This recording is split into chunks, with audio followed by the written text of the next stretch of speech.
बात बोली थी। इन्होंने जब अपना काम शुरू किया तो 10,000 विजिटिंग कार्ड्स बांटे।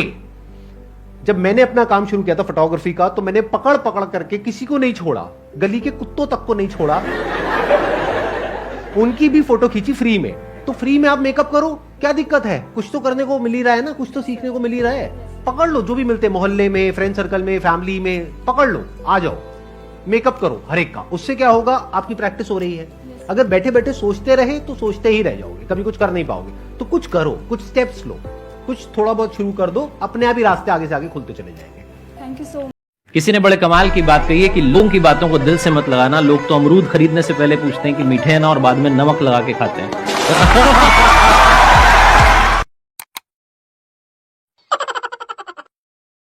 और जिंदगी हो या गाड़ी, जीतेगा वही जो टाइम पे गियर चेंज कर रहा है। जब आप अपने आप के ऊपर खर्च करते हैं तो आने वाले समय में लोग गूगल पे आपको सर्च करते हैं। अगर आपको राजा बनने का शौक है तो गुलाम की तरह मेहनत करना सीखिए। ये दुख, ये दर्द, ये सब तेरे अंदर है।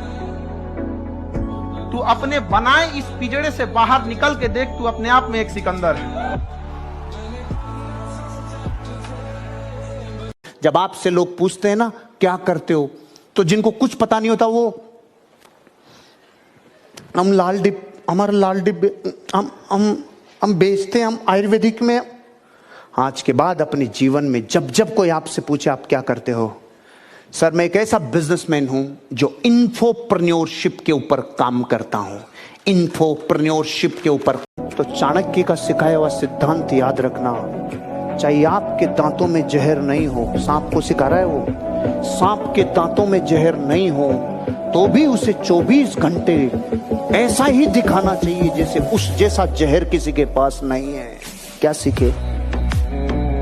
चाणक्य की बड़ी शिक्षाओं में से एक शिक्षा है, वो कह रहे हैं कि सांप कोई है, उसके जहर वाला सांप नहीं हो, तो उसकी जिंदगी बचाने का एक ही उपाय है, उसको ऐसा दिखना चाहिए, लगना चाहिए कि जहर बहुत खतरनाक है। तो मैं आपको कह रहा हूं, आपका बिजनेस कितना ही ढीला चल रहा हो, कितना ही मंदी चल रही हो, हालत कितनी ही खराब हो, लेकिन लगना चाहिए कि जैसा आपके मोमेंटम है वैसा तो दुनिया में दूसरी जगह है ही नहीं, क्योंकि मोमेंटम को आकर्षित करता है। किसी ने बड़े कमाल की बात कही है कि दुख की रात नींद नहीं आती और सुख की रात कौन सोता है। तो ना तो दुख की रात नींद आती है और ना सुख की रात नींद आती है। सुख हो जाता है कि अरे यार अब तो क्या ही कर दिया, नींद ही नहीं आती। सच हुआ होगा आपके साथ। नींद कब आती है? जब ना तो सुख है ना दुख है, बीच में कहीं चल रहे हैं। So it's all about to create a balance in life. और कभी कभी ऐसा लग रहा है कि खालीपन है तो उस खालीपन को महसूस कीजिए, अपने आप से बात कीजिए, घूमने चले जाइए, मोबाइल को हटा दीजिए। कब तक उसको ऐसे चलाते रहेंगे आप? क्या मिल रहा है उसमें? कई बार आप में से कितने लोगों के साथ ऐसा होता है कि कुछ नहीं हो रहा है, कोई नोटिफिकेशन नहीं आ रहा है, कोई आपको मैसेज नहीं कर रहा, फिर भी आप 11:17 हो गए, 11:18 हो गए, 11:20 हो गए। ये क्या है? What is this? हमें इससे बाहर निकलना पड़ेगा, अदरवाइज हम उसके कंट्रोल में आ रहे हैं, वो हमारे कंट्रोल में नहीं रहा। हम देख रहे हैं जबरदस्ती। किसी ने आपको हेलो नहीं लिखा, किसी ने आपको लाइक नहीं किया फोटो पे, कुछ नहीं हो रहा है, आपने कोई पोस्ट भी नहीं डाली है 10 दिन से, सब कुछ खाली, फिर भी आप देख रहे हो। होता है ना सर? तो हमें उससे समय निकाल के अपने लिए समय निकालना। दोस्ती बहुत बहुत जरूरी होती है, और इस पे भी मेरा एक छोटा सा वीडियो है कि आप फ्रेंड्स को आइडेंटिफाई कैसे करें, या वही जो क्वालिटीज है वो खुद में भी कैसे लाएं। तो सबसे पहली क्वालिटी यही है कि हम जो सिर्फ सैटरडे संडे जिन दोस्तों से पार्टी करने के लिए मिल रहे हैं वो आपके दोस्त नहीं होते हैं। वो आप बस एंटरटेनमेंट के लिए, आपको मस्ती करना है, मजा करना है तो आप मिल रहे हो, लेकिन एक्चुअल जो आपके दोस्त होते हैं ना, वो आपको भी सिखाते हैं, आप उनको भी सिखाते हैं, वो आपके साथ ग्रो करते हैं। और जैसे आपने कहा एसेंस, जैसे मैं मेरे पेरेंट्स के जो दोस्त हैं सालों से एक के दुक्के हैं, लेकिन अभी तक है। और अभी भी हम कई बार ऐसा लगता है कि आप ऐसे कैसे बात कर रहे हो उनसे, तो वो कहते हैं हमारे दोस्तों को अपने दोस्तों जैसा मत समझना कि हम एक दो बोल देंगे या एक दो चीजें हो जाएंगी और हमारी दोस्ती टूट जाएगी। हमारी दोस्ती इस चीज पर नहीं बनी है। वो अगर महीनों भी एक दूसरे से नहीं मिल रहे हैं या एक साल तक भी उन्होंने बात नहीं की है, वो एक साल बाद भी फोन करते तो वो वैसे ही होते जैसे वो एक साल पहले थे, जहां उनकी बात छूटी थी, बिल्कुल वैसे। तो सबसे पहली चीज की यही कि जरूरी नहीं है आपको अपने दोस्तों से हर एक इंटरवल में मिलना है तभी आपकी दोस्ती कायम रह सकती है, क्योंकि अब लोग आगे बढ़ रहे हैं, बिजी हो रहे हैं, काम कर रहे हैं, दूसरे शहरों में पढ़ने जा रहे हैं। अगर आपकी दोस्ती सिर्फ मिलने मिलाने से और मस्ती करने से, तो वो दोस्ती नहीं है। तो ये सबसे पहली चीज है कि जो आपको आपकी सिचुएशन को समझे, वाइस वर्सा आप उसकी सिचुएशन को समझिए कि दोस्ती है पर जिंदगी भी है, काम भी है, मेहनत भी है, परिवार भी है। सबसे बड़ी तपस्या, सबसे बड़ा तप मैं कहती हूँ गृहस्थ जीवन ही है। Thank you for the complement.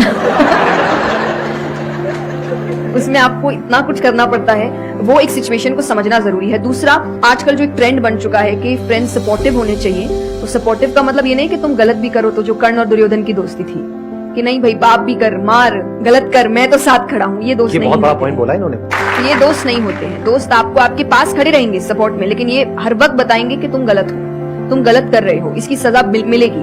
तो ये सच्चे दोस्त होते हैं। तो आप या तो कहते हैं ना कि कृष्ण जैसे दोस्त बनो, खुद ही बनो। बात यही आती है, कृष्ण जैसे ढूंढने से पहले कृष्ण जैसे दोस्त बनो, कि जो हर वक्त बताने। कृष्ण कभी अलग नहीं हुए अर्जुन से।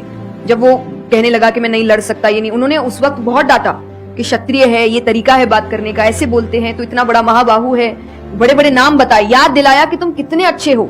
तो सबसे बड़ा दोस्त का आई थिंक क्वालिटी यही है, जो सपोर्टिव है लेकिन गलत चीजों में नहीं है, वो हर वक्त सही के लिए आपके पास खड़े हैं। और तीसरा जो मैं सबसे अच्छा कहती हूँ कि आपकी और उनकी मेंटालिटी मैच होनी चाहिए। आपको ये समझना है कि अगर मेंटालिटी एक नहीं होगी तो भले ही आप अपने पेरेंट्स को कितना ही कह ले कि हम कुछ नहीं करेंगे, अरे हम तो सिर्फ घूम रहे हैं, अरे हम वैसा कुछ नहीं करेंगे, करोगे एक ना एक दिन जरूर करोगे, क्योंकि ये ह्यूमन नेचर है। आप जिसके साथ ज्यादा समय बिताते हो धीरे धीरे उसकी क्वालिटीज कुछ आपके अंदर आती है। तो जरूरी है कि वो बिहेवियर, वो पैटर्न, वो मेंटालिटी, वो माइंडसेट मैच होनी चाहिए दोनों की, तभी आप एक साथ ग्रो कर सकते हैं। वरना वही सैटरडे संडे मिलना और जिंदगी खराब करना, यही हो पाएगा बस। Excellent point.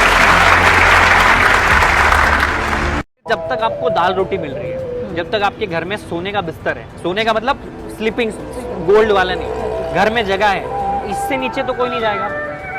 जब तक ये है तब तक स्ट्रगल करते रहो। सेकंड, ईगो मत रखो। ईगो कि मैं उससे बात क्यों करूं, वो मेरे पास आना चाहिए, मैं उसके पास क्यों जाऊं, मैं क्यों झुकूं, ये नहीं होना।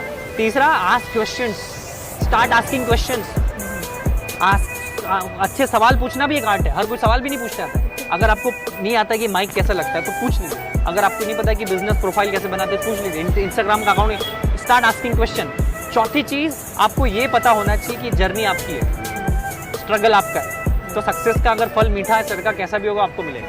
It's all about you, it's you versus you, it's nobody else. आपका कंपैरिजन ना आपके फैमिली से है, ना आपके फ्रेंड से है, ना किसी शहर से है, ना किसी समाज से। आपका कंपैरिजन आपके खुद से, क्योंकि दुनिया इतनी ज़्यादा तेज़ी से बढ़ रही है, कोई किसी की परवाह कर ही नहीं सकता। सक्सेसफुल लोगों की निशानियाँ अनसक्सेसफुल लोगों की निशानियाँ सीधी होती है। सक्सेसफुल आदमी फोकस्ड होता है, वो किसी की बुराई नहीं करता, वो गिव अप नहीं करता, वो रिजल्ट ओरिएंटेड नहीं होता है, वो रिजल्ट के बारे में नहीं सोचता, प्रोसेस ओरिएंटेड होता है। सक्सेसफुल आदमी सिखाता है, बताता है। ऐसा नहीं कि मैं सतीश को मेरा सीक्रेट क्यों बताऊं या सतीश मुझे अपना सीक्रेट क्यों बताए। वो बिलीव करता है कोलैबोरेशन में। सक्सेसफुल आदमी कंपटीशन वर्ड नहीं समझता, कोलैबोरेशन। अनसक्सेसफुल आदमी इसके अपोजिट करता है। तो समझ लो, अगर आप यही चीज कर रहे हो मतलब आप सक्सेसफुल नहीं बन सकते। 125 करोड़ लोगों के पास अपना पहचान पत्र है संदीप सर, पर 125 करोड़ लोगों के पास अपनी पहचान नहीं है।